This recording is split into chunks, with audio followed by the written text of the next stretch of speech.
The bell over the door jingled weakly, like it was too tired to ring. Inside the Starlight Diner, everything looked like it had given up 10 years ago, but somehow kept going. The wallpaper curled at the corners, the booths had duct tape where leather used to be, and the coffee machine coughed like it had bronchitis. Emma Mitchell, 32, poured 2 refills with one hand while wiping syrup off a menu with the other. Her apron was stained, her ponytail loose, her back sore. But she smiled, because that's what you do when you're a waitress clinging to every tip. She glanced at the clock, 4:17 p.m. 3 more hours, then Lily. Her 6-year-old daughter would be waiting outside daycare with her tiny backpack and gummy smile. Emma lived for that moment, even if the rest of her life felt like it was falling apart, one unpaid bill at a time. Then she noticed him. At the far corner booth, hunched over cold toast, sat a boy who didn't belong, maybe 12. Wiry frame, hollow eyes. Wearing a jacket 2 sizes too big, no backpack, no phone, no adult, just a torn composition notebook and the kind of stillness kids aren't supposed to have. Emma walked over. "Hey there, sweetie. You doing okay?" The boy flinched, barely nodded. His eyes flicked up, then away. Emma lowered her voice. "You waiting for someone?" He hesitated. "No, ma'am, just trying to finish some homework." His voice was polite, rehearsed, a survival voice. Emma recognized it because she used to speak the same way when she was sleeping on couches after her ex vanished and the rent stopped being manageable. "What's your name?" she asked gently. "Max," he whispered. "Max Carter." "Well, Max, I'm Emma. I don't usually let folks loiter, but I'm breaking a rule just for today." She smiled softly. "Finish your homework, and if you're hungry, I can sneak you a grilled cheese." "No charge." Max's eyes widened. "Really?" "Yeah, but only if you promise to eat every bite." She turned before he could answer. His gratitude hit her like a punch, because it was the kind that comes from someone who's used to going without. She didn't know then that this boy, the one scribbling equations in the margins of a hand-me-down notebook, wasn't just brilliant, wasn't just kind. He was missing, and he was about to change her life in ways no math problem ever could. Because what Emma had just offered wasn't just a sandwich or a seat, it was a lifeline. And Max? He'd been waiting for someone like her for a very, very long time. Max returned the next afternoon. Same booth, same notebook, same too-big coat. This time, Emma brought the grilled cheese without asking. He mumbled a thank you and pushed a wrinkled worksheet aside, revealing a fresh page filled with neatly lined numbers and symbols. At first glance it looked like nonsense, but Emma's eyes caught something. Patterns, loops, logic. "Is that math?" Max nodded, chewing slowly. "Algebra. I like it." Emma raised an eyebrow. "You like algebra?" He gave a half smile. "It makes sense. Numbers don't lie. People do." That sentence sat between them like a loaded gun. Emma didn't press. Instead, she slid into the booth across from him. "Okay, genius," she said. "What's this part here?" Max's eyes lit up, not like someone being tested, but like someone seen. He explained the equation, slowly, clearly, like a teacher, like someone older than 12. Emma was floored. "So who's teaching you this?" "No one," he shrugged. "Sometimes at the library, I read the textbooks, watch old lectures online when I can sneak Wi-Fi." She blinked. "You taught yourself algebra?" He nodded.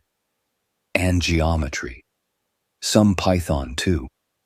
Emma laughed, then covered her mouth in shock. "Sorry, that's not normal, in a good way." Max's face turned serious again. "It doesn't matter. I'm not going to college or anything. No address, no ID. They don't even let you check out books when you don't have proof you exist." That cut deep. Emma sat back, arms crossed. "You exist to me." His eyes flicked up at her again, like he was testing whether she meant it. "I have an idea," she said slowly. "I can't offer much, but I used to tutor high school kids when I was in nursing school. If you want, I could help you." "You'd do that?" Max asked. For free? Emma's throat tightened. Her wallet was down to $23. She still had rent, groceries, and daycare. But this boy, he was worth more than $23. For free, she said, as long as you promise not to disappear. A long pause. Then a tiny nod. From that day forward, every Tuesday and Thursday, after the dinner rush, Emma and Max would sit in that peeling red booth and work through algebra, geometry, logic puzzles, anything she could find online or copy from Lily's old workbooks. Max soaked it up like a sponge. And slowly, he began to change. He smiled more. He started drawing code snippets in the margins of his math problems. He even made Lily a little game on an old laptop Emma borrowed from a neighbor. But what Emma didn't know, what nobody knew, was that somewhere across the country, someone was looking for Max, and the past Emma thought this boy had escaped from, it was already catching up. The first time Michael Cooper saw the photo, he nearly dropped his espresso. It was a grainy image on a local food blog, tucked between reviews of Santa Fe diners and small-town taco trucks.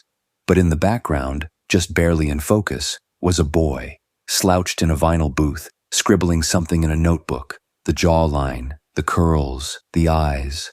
Michael stood frozen in the middle of his corner office, high above Seattle's tech district. The billionaire CEO of Cooper Tech, a man whose face graced the covers of Forbes and TechCrunch, suddenly found himself breathless over a blog no one important even read. He whispered the name like a prayer. Max. His assistant Darla peeked in. Everything okay, sir? Michael didn't answer. He was already typing, zooming in, pulling metadata. The blog post listed the location.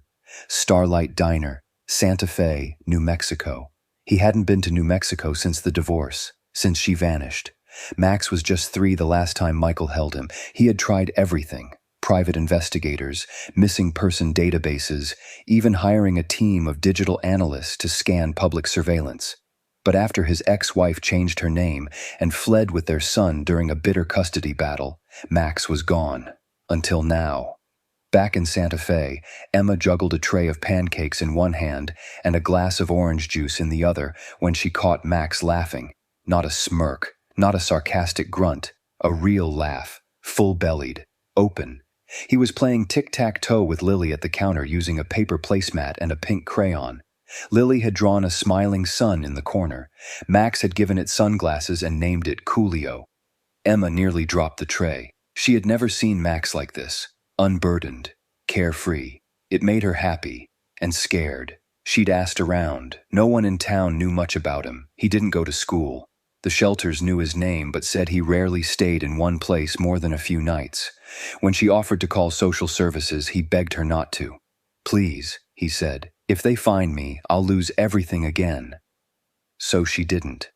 Instead, Emma quietly bought a used algebra book at the flea market, printed out SAT practice tests at the library. She even sold an old ring, her mother's, to get Max a refurbished Chromebook. She told no one. But just a few booths away, a stranger watched them closely. Michael Cooper had flown in that morning under an alias. No suit, no camera crew, just jeans, a ball cap, and a photo in his pocket. He sat at the counter pretending to read a menu while his eyes never left Max. He waited for the boy to look his way, waited to be sure.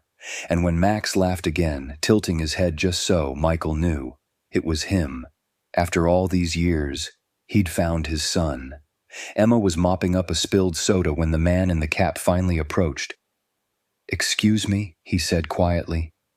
She turned, thinking he was another tourist needing directions. "Be with you in just a... I'm looking for the boy you've been helping. Max." Her shoulders stiffened. The mop stilled. "Who's asking?"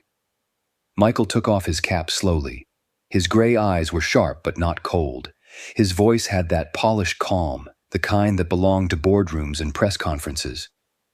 "My name is Michael Cooper," he said. "Max is my son." The world seemed to tilt under Emma's feet. She stepped back. That can't be. Max's mother, he told me she left, that he's been in shelters for years. I know, Michael said gently. I didn't leave him. I lost him. His mother took him during a custody battle. I searched for years, hired people, reported everything, but she disappeared. And Max, he was just gone. Emma stared, heart pounding. You expect me to believe that you just stumbled into this diner by chance? He shook his head.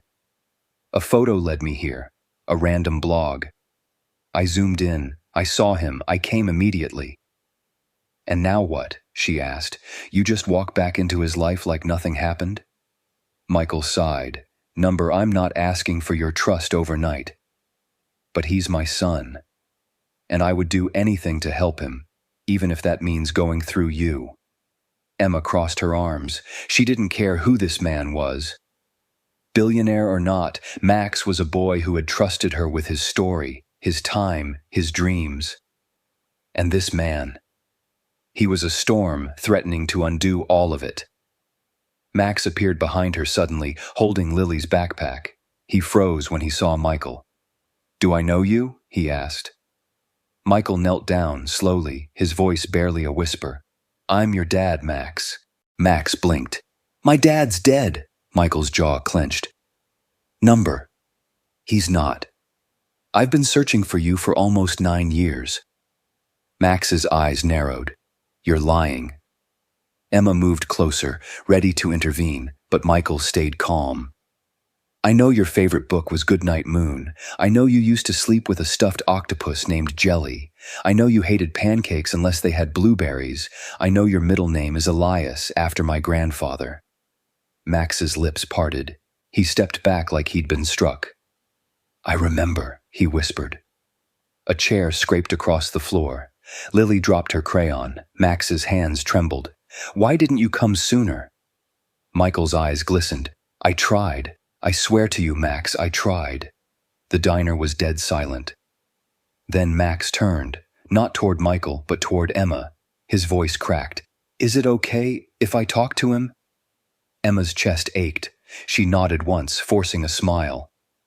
Only if you want to, she said. Max didn't answer.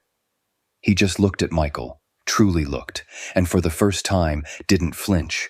The past had found him, but for the first time, it wasn't there to take. It was there to offer something back. Emma didn't sleep that night. Lily had drifted off hours ago, curled up in their one-bedroom apartment's only real bed, clutching the stuffed rabbit Max had won her from a county fair booth last month. But Emma lay on the couch, staring at the ceiling, replaying the words. He's my son. She believed him now. The man's eyes hadn't lied, even if the past had. And Max? He hadn't stopped shaking for hours. She had held his hand as he asked questions, simple ones like, what's your job, and do you still like blueberry pancakes? But also sharp, aching ones like, why didn't you fight harder? And, did you forget my birthday? Michael had answered everyone, quietly, truthfully, and never once tried to hide the pain. Emma knew what that kind of honesty cost. The next morning, Michael returned to the diner. No pretense this time, just a man with 2 cups of coffee and a folder under his arm. I'm not here to take Max away, he said. Emma raised an eyebrow. Aren't you?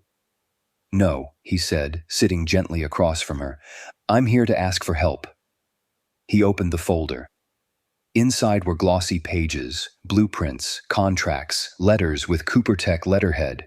But what caught Emma's eye was the one with her name at the top. I'm opening a new mentorship division for underserved youth, STEM scholarships, coding boot camps, career mentorship. It's called the Maxwell Initiative. I want you to help lead it.